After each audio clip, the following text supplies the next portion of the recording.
आप उस हिसाब से रिजल्ट आया नहीं, तो कुछ आइडिया ही नहीं था कि जेई होता क्या है, आईआईटी होता क्या है, एनआईटी क्या होता है।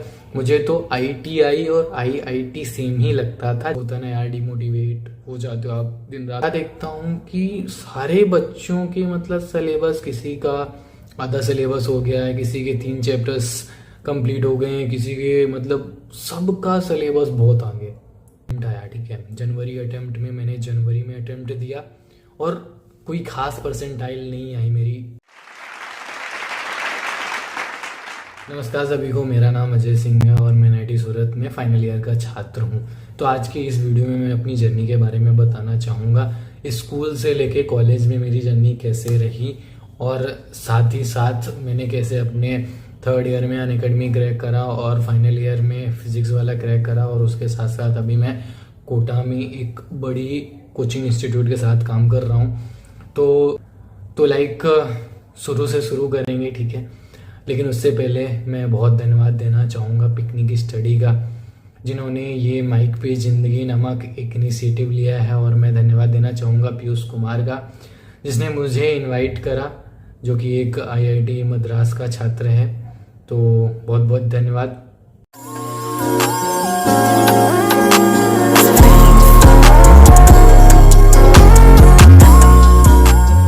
तो चलो स्टार्ट करते हैं।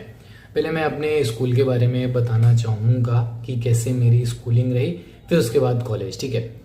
तो मेरी स्कूलिंग जो 1st से लेके 8th तक रही, तो मेरे एक गांव से 5 किलोमीटर दूर एक कस्बे में स्कूल थी, जहाँ पे मेरी 8th तक की स्कूलिंग हुई, ठीक है। तो ज़्यादा कोई खास ऐसे आप समझ लो कि स्कूलिंग नहीं थी, क्योंकि कोई खास स्कूल नहीं थी, कोई कॉन्वेंट स्कूल नहीं थी, ऐसे आप समझ लो प्राइवेट स्कूल थी। बट जैसे होता है ना कि नॉर्मल, आप जो भी गांव के बच्चे होंगे वो तो समझ पा रहे होंगे कि किस टाइप के स्कूल की मैं बात कर रहा हूँ। तो वहाँ तक 8th में हुआ, मतलब ठीक ठाक, मैं पढ़ाई में ठीक ठाक था। ऐसा समझ लो कि गाँव में ठीक ठाक पढ़ने वाला बच्चा, जैसे होता है ना गाँव में ऐसी इमेज होती है कि हाँ ये बच्चा ठीक ठाक पढ़ता है। फिर उसके बाद जो 9th से 12th तक मेरी स्कूलिंग रही, तो मेरे गाँव से 50 किलोमीटर दूर मेरा जो शहर है रीवा, मध्य प्रदेश में है, वहाँ पे हुई। स्कूल का नाम था मार्तंड नंबर 1 स्कूल, जो कि राजा मार्तंड सिंह के नाम से प्रसिद्ध है। एंड लाइक उसको एक्सीलेंस स्कूल भी बोलते हैं। उसके लिए एक एंट्रेंस एग्ज़ाम होता है 8th में, तो ऐसे दोस्तों ने दिया था एंट्रेंस एग्ज़ाम, तो मैंने भी साथ में दे दिया और लकीली उस एंट्रेंस को मैंने क्रैक कर लिया। तो उसके बाद 9th से 12th तक वहाँ पे रहा। तो 9th में मैंने जब एडमिशन लिया, तो जैसे होता है ना कि आप अपने गांव के टॉपर्स हो सकते हो, बट जहाँ पे आप गए हो वहाँ पे हर एक गांव के टॉपर्स ही हैं। तो मुझे ऐसा लगा कि यार मैं तो मतलब ज़्यादा कोई खास नहीं हूँ, मीडियोकर किस्म का बच्चा ही था। मुझे ज़्यादा कुछ ऐसा बहुत हाई फाई चीज़ें नहीं पता थी और ज़्यादा कुछ वैसे भी नहीं पता होता। जैसे बहुत सारे बच्चे ओलंपियाड की बातें करते हैं, MTSC की बातें करते हैं 9th 10th में, वो ज़्यादा कुछ भी नहीं पता था मुझे। बट धीरे धीरे कोप अप करा मैंने। और उसके बाद क्लास 9 जैसे तैसे चली गई, क्लास 10th स्टार्ट हुआ। तो जैसे हर एक गांव के बच्चे को ऐसा रहता है कि 10th में 90% से ऊपर लाना है, तो मेरा भी ऐसा था कि 10th में 90% से ऊपर लाना है, जिससे कि मतलब रिलेटिव्स तारीफ करेंगे, सब कोई जानेंगे कि हाँ इनके बच्चे ने 90% से ऊपर लाया है, ठीक है। तो मैंने भी प्रिपरेशन स्टार्ट कर दी। बट एक ट्विस्ट हुआ था जब मैं 10th में था कि मुझे 9th के बाद जैसे छुट्टी होती है ना समर वेकेशन की, तो मैं घर चला गया था। तो जब घर गया था मैं, तो वहाँ पे मैं बीमार हो गया था। तो मैं ऐसा 1-1.5 महीने लेट हो गया था, मुझे चिकन पॉक्स हो गया था। तो आपको पता ही है कि उसमें थोड़ा सा रिकवरी में टाइम लगता है। और वो जब हुआ था, जब एकदम जैसा था कि चलो अब स्कूल जाने की बारी आ गई, जुलाई आ गया, तभी हुआ था।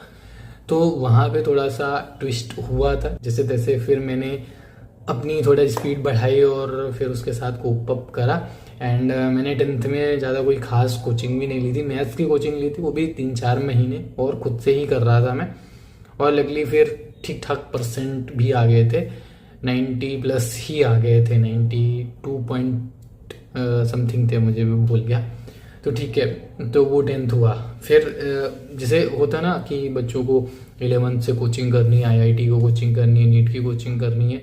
बट मुझे ये पता था कि मुझे मैथ लेना है, से मुझे बायो में कोई इंटरेस्ट नहीं था। और मुझे ऐसा बताया गया था, या मुझे भी थोड़ा बहुत आइडिया था कि बायो में बहुत रटने वाली चीज़ होती थी और मुझे रटना बिल्कुल भी पसंद नहीं था। तो फिर मैंने मैथ्स चूज़ करी 11th में। और जैसे पिछला ट्रेंड था कि समर वेकेशन में घर आना है, बढ़िया क्रिकेट खेलना है 3 महीने, और उसके बाद जब मैं जुलाई में, मतलब 2-4-5 जुलाई, पता नहीं, मेरे को याद नहीं है, गया स्कूल, तब मैं क्या देखता हूँ कि सारे बच्चों के मतलब सिलेबस, किसी का आधा सिलेबस हो गया है, किसी के 3 चैप्टर्स कंप्लीट हो गए हैं, किसी के मतलब सबका सिलेबस बहुत आगे।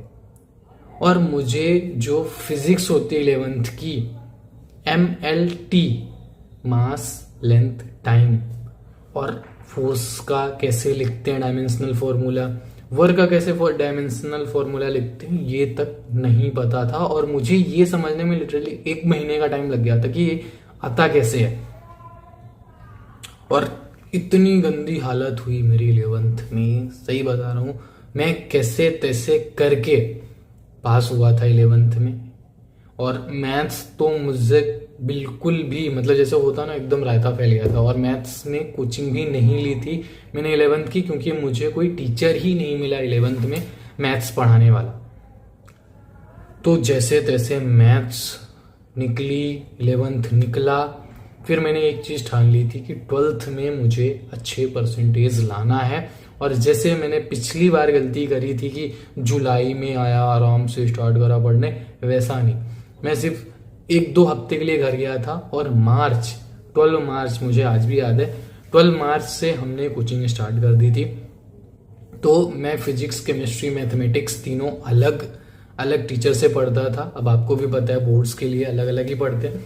और ऐसा कोई, मुझे पहले 11th 12th में तो कुछ आइडिया ही नहीं था कि जेई होता क्या है, IIT होता क्या है, NIT क्या होता है। मुझे तो ITI और IIT सेम ही लगता था, जैसा कि बहुत सारे बच्चों को और बहुत सारे जो लोग नहीं जानते उनको लगता है। तो वैसे ही था मैं। और मैंने मैथ्स इसलिए ली थी, या ऐसा बोल सकते हैं कि बाद में मैंने IIT की तैयारी इसलिए करी थी क्योंकि मुझे बचपन से ही UPSC करना था और मुझे IPS बनना था, नॉट IAS। नदी में जो स्टार्स होते हैं वो मुझे बहुत फैसिनेटिंग लगते थे। तो मैंने फिर 12th में अच्छे से पढ़ाई करी। मैंने सिर्फ बोर्ड्स की पढ़ाई करी थी, कोई जेई नीट, मतलब जेई का 1% भी तैयारी नहीं करी थी, ऐसा समझ लो आप। तो 12th में मेरी जो रूटीन रहती थी, मैं सुबह 5 बजे उठता था, उसके बाद फ्रेश व्रेश हुआ, नाश्ता वास्ता किया, 6 बजे से मैथ्स का ट्यूशन रहता था। 6 बजे मैथ्स गया, 6 से 7। फिर 7:15 से दूसरा ट्यूशन रहता था, किसका, केमिस्ट्री का। जहाँ पे मैं मैथ्स की कोचिंग लेता था उससे 1 किलोमीटर दूर था, तो वहाँ पे जाता था। फिर 7:15 से लेके 8:15 तक उधर रहता था। फिर 8:30 से 9:30 तक एक फिजिक्स का ट्यूशन रहता था, और वो वहाँ से 3 किलोमीटर दूर था। जब मैं फाइनल डेस्टिनेशन मतलब फिजिक्स का कोचिंग जाता था, फिर उससे मेरे रूम तक की दूरी 4 किलोमीटर थी। तो फिर मैं यहाँ पे पहुँचता था 10-15 पे पहुँचता था। और फिर वैसे 10:30 से मेरी स्कूल रहती थी, बट मैं हमेशा 11 बजे ही पहुँचता था स्कूल। फिर मैं स्कूल जाता था, फिर स्कूल से 4 बजे आता था, 1 घंटे सोया 5 बजे। फिर 5 बजे थोड़ा बहुत ऐसे वॉक कर ली। फिर 6 बजे से मैं पढ़ने बैठ जाता था 10 बजे तक। फिर 10 बजे खाना खाता था और 11 बजे तक ऐसे खाना। फिर 1 घंटे थोड़ा बहुत रिवाइज करा केमिस्ट्री वगैरह, और फिर सो जाता था 12 बजे के आसपास, और फिर उठ जाता था 5 बजे। तो ये मेरा रूटीन था पूरे साल।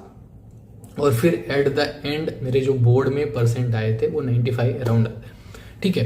तो ये मेरी 12th की जर्नी रही। अब क्या हुआ कि उसी टाइम पे कोविड आ गया था, और कोविड में आपको भी पता है क्या सीन हुआ था, सब घर पे ही, कहीं कोई गया नहीं था। तो मुझे ऐसा था कि यार एक बार कर लेते हैं IIT के लिए। और मैं उस टाइम पे अमन दत्तरवाल भैया के वीडियोस भी देखता था, तो उन्होंने एक लाइन बोली थी कि जिंदगी में रिग्रेट करने से अच्छा रिस्क ले लो। मतलब बाद में आप रिग्रेट करोगे कि यार काश ये चीज कर ली होती, उससे अच्छा कर लो। यदि नहीं होगा तो बाद में देखेंगे। और मैं लिटरली बता रहा हूँ, मुझे जेई का 1% भी नहीं आता था। मैंने एकदम बढ़िया डेडिकेशन के साथ पढ़ाई स्टार्ट करी, यूट्यूब पे लेक्चर देखता था और साथ ही साथ नोट्स भी बनाता था।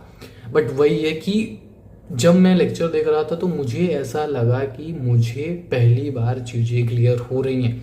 ठीक है, मैंने बोर्ड्स में अच्छे खासे मार्क्स ला लिए, बट जो एक्चुअल में बेस बनना होता है ना, जो कॉन्सेप्चुअल क्लैरिटी होती है, जब मैंने यूट्यूब पे लेक्चर्स देखे तब जाके मुझे कॉन्सेप्चुअल क्लैरिटी मिली। यहाँ एक्चुअल में क्या होता है, चीज़ें कैसे काम करती हैं। ठीक है, फिजिक्स में मैंने पढ़ लिया, डेरिवेशन रट ली, लेकिन उसके बाद एक्चुअल में वो डेरिवेशन आया क्यों, और ये जो हमने फॉर्मूला यूज़ करा वही फॉर्मूला क्यों यूज़ करा, ये जब मैं जेई की तैयारी स्टार्ट करा तब मुझे क्लियर होना स्टार्ट हुई। उसके बाद ठीक है, मैंने अच्छे से प्रिपरेशन करी, जनवरी अटेम्प्ट आया। ठीक है, जनवरी अटेम्प्ट में मैंने जनवरी में अटेम्प्ट दिया और कोई खास परसेंटाइल नहीं आई मेरी, 86-87 परसेंटाइल आई थी, बट एक डिसेंट परसेंटाइल आई थी। ठीक है, उसके बाद से मैंने और प्रिपरेशन स्टार्ट करी और फिर हमारे टाइम पे 4 अटेम्प्ट हुए थे, जनवरी फरवरी, फिर बीच में कोविड के कारण रुक गया था। जनवरी खत्म हुआ, उसके 2-3 हफ्ते बाद फरवरी का अटेम्प्ट हुआ, तो फरवरी अटेम्प्ट दिया तो फिर भी उसमें ज़्यादा कुछ इम्प्रूवमेंट हुआ नहीं। ठीक है, तो फिर थोड़ा सा ऐसे होता है ना यार, डिमोटिवेट हो जाते हो आप, दिन रात पढ़ रहे हो, फिर उस हिसाब से रिजल्ट आया नहीं। तो जब मैंने फरवरी का अटेम्प्ट दिया उसके बाद मुझे लगा यार मैं यूट्यूब से ही कर रहा हूँ, यदि मुझे कहीं से कोर्स मिल जाए तो मैं और अच्छे से डेडिकेशन के साथ पढ़ाई करना स्टार्ट कर दूंगा और मेरी परसेंटाइल इम्प्रूव हो जाएगी। तो फिर मैंने ई सरल का उस टाइम पे 18 या 20 हज़ार का कोर्स था, रिकॉर्डेड लेक्चर्स थे, बाकी सारी चीज़ें वो प्रोवाइड करवा रहे थे ऐप के थ्रू, डीपीपी जो हो गई, आपका सीट्स हो गई, मॉड्यूल्स हो गए, सब कुछ वो प्रोवाइड करवा रहे थे। लेकिन रिकॉर्डेड लेक्चर 20,000 के उस टाइम पे थे, 2021 की बात कर रहा हूँ मैं। तो मैंने वो परचेज कर लिए, मतलब जैसे होता है ना यार कि अपने इधर 20,000 देना मतलब बहुत बड़ी चीज़ होती है।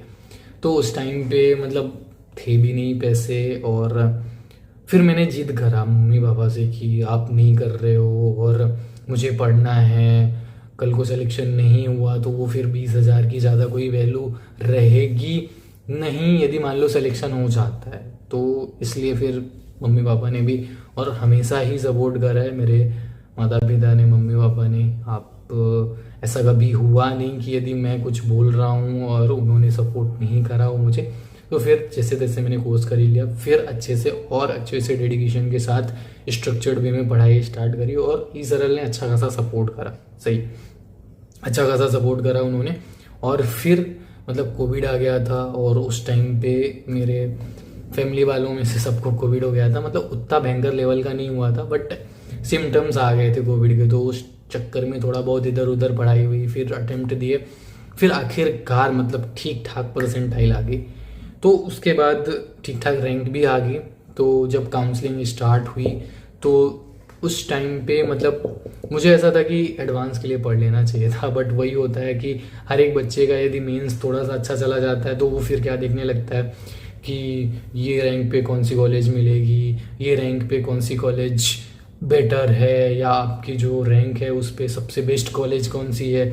सबका कैंपस टूर देखने लगते हैं, मेस फूड कौन सा अच्छा है, कहाँ का अच्छा है, वो सारी चीज़ें देखने के चक्कर में एडवांस तो निपट गया। मतलब एडवांस तो मैंने ऐसे दिया कि क्वालिफाई भी नहीं हुआ एडवांस। तो मतलब उस टाइम पे भी बहुत दुख हुआ यार कि मतलब एडवांस नहीं हुआ, और जबकि मैं ड्रॉपर था, मैंने ड्रॉप लिया था, तो अब मैं दोबारा एडवांस के लिए तैयारी भी नहीं कर सकता।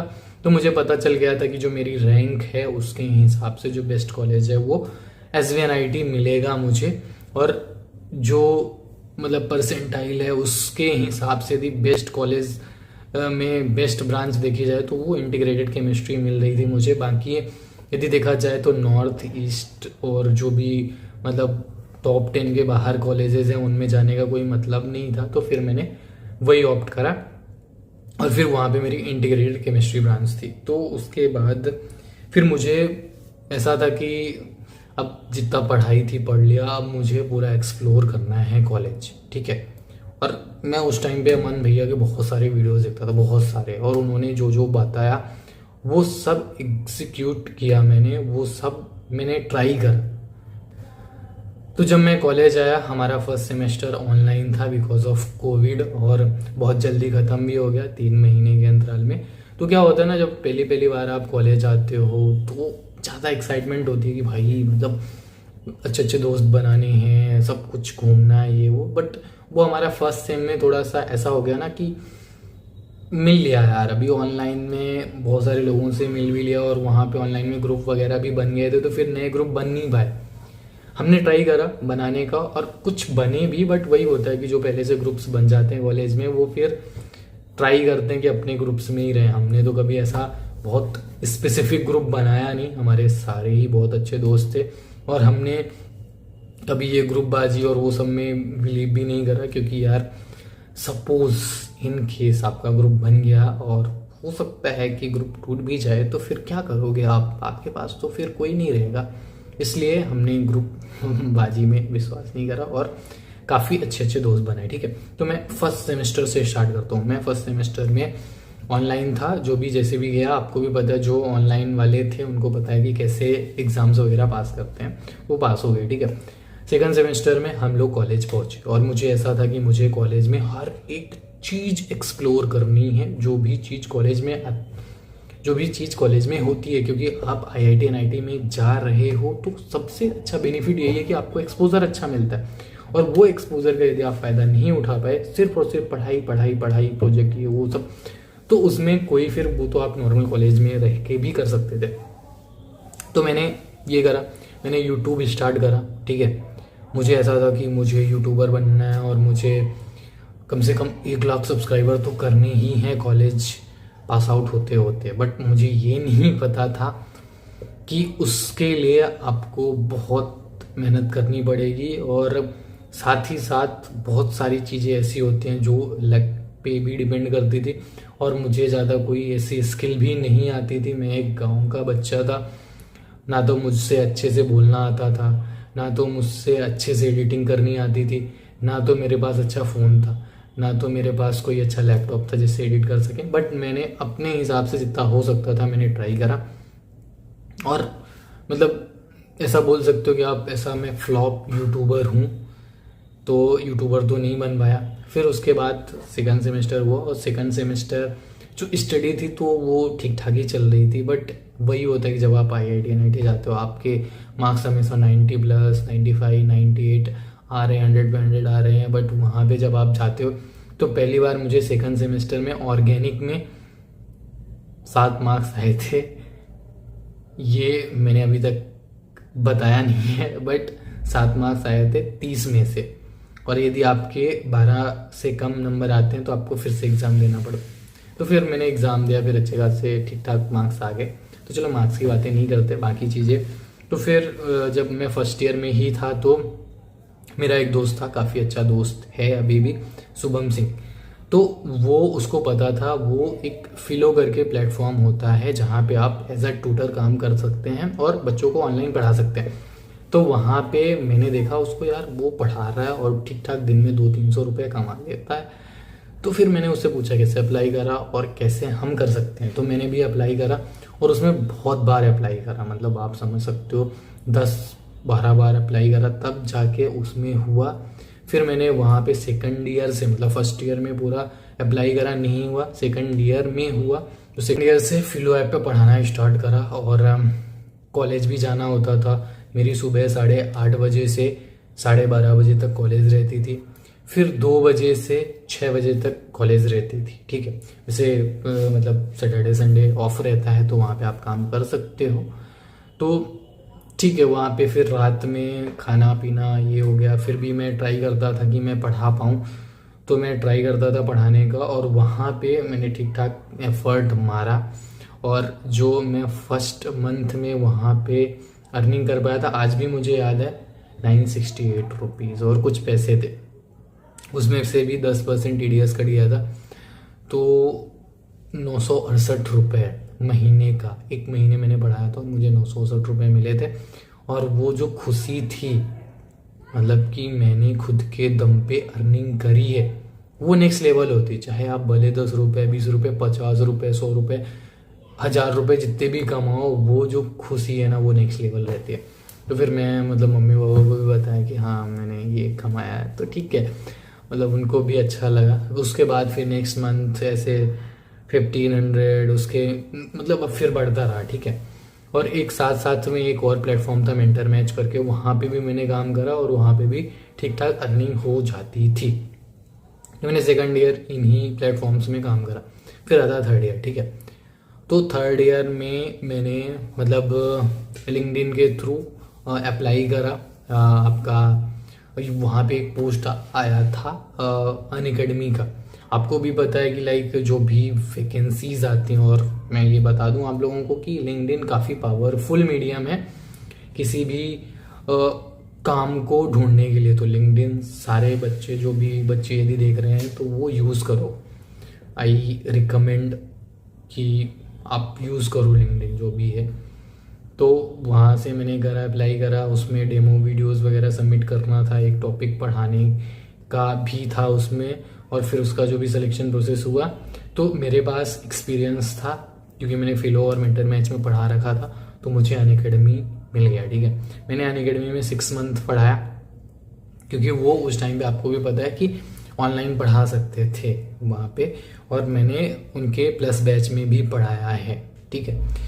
तो वो 6 महीने की एक टाइप की इंटर्नशिप मान लो, 6 महीने पढ़ाया, ठीक है। उसके बाद 4th ईयर आया। 4th ईयर में कुछ बच्चों को पढ़ाया, कॉलेज के बच्चों को पढ़ाया, एज आ ट्यूटर पढ़ाया था मैंने। और कुछ ऐसे बच्चे थे जिनके एग्ज़ाम्स क्लियर नहीं हो रहे थे कॉलेज के, तो फिर मैंने उनको पढ़ाया और उनके एग्ज़ाम भी क्लियर हो गए। तो 4th ईयर में मैंने होम ट्यूशन ही दिया था। फिर 5th ईयर में मैं ऐसे अप्लाई करता था 6 वाला में बहुत बार अप्लाई करा था इससे पहले, लेकिन कभी नहीं हुआ। फाइनली 5th ईयर में, जो फाइनल ईयर होता है इंटीग्रेटेड केमिस्ट्री आपको पता है, तो वहाँ पे मैंने PW क्रैक करा। कम से कम 5-6 बार मैं रिजेक्ट हो चुका था। उसके बाद फाइनली फिजिक्स वाला में मेरी इंटर्न लगी, ठीक है, फुल टाइम नहीं था, सिर्फ इंटर्न था, तो इंटर्न लगी। उसके बाद अभी मैं कोटा में एक बड़ी कोचिंग इंस्टीट्यूट में प्लेस्ड हूँ और वहाँ पे काम कर रहा हूँ। तो लाइक देखो, इस कहानी से ये सीखने को मिलता है कि फ़र्क नहीं पड़ता कि आप कहाँ से आते हो, फ़र्क ये पड़ता है कि आपको कहाँ जाना है। मुझे फ़र्क पड़ता था कि मुझे कहाँ जाना है। मैंने कभी ये नहीं सोचा कि मैं गांव से हूँ, अपर मिडिल क्लास से हूँ, मेरे पापा किसान हैं, तो मैं ये सब नहीं कर पाऊँगा या नहीं कर सकता। हो सकता है कि मैंने बहुत सारे फेलियर्स देखे, मैंने बहुत सारी चीज़ें ट्राई करी और मैं बहुत बार फेल भी हुआ, बहुत बार रोया भी, कॉलेज के हॉस्टल्स में बैठ के रोया भी। बट ठीक है यार, कि रुकने से अच्छा है चलते रहो, धीरे धीरे चलो बट चलते रहो। तो मैंने तो यही सीखा। बाकी और भी कुछ आपको क्वेरीज हो, पूछना हो, तो आप मेरे से कनेक्ट कर लेना।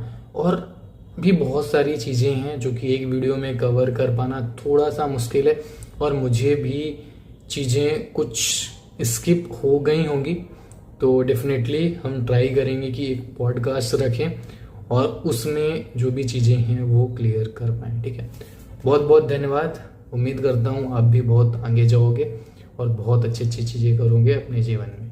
All the best.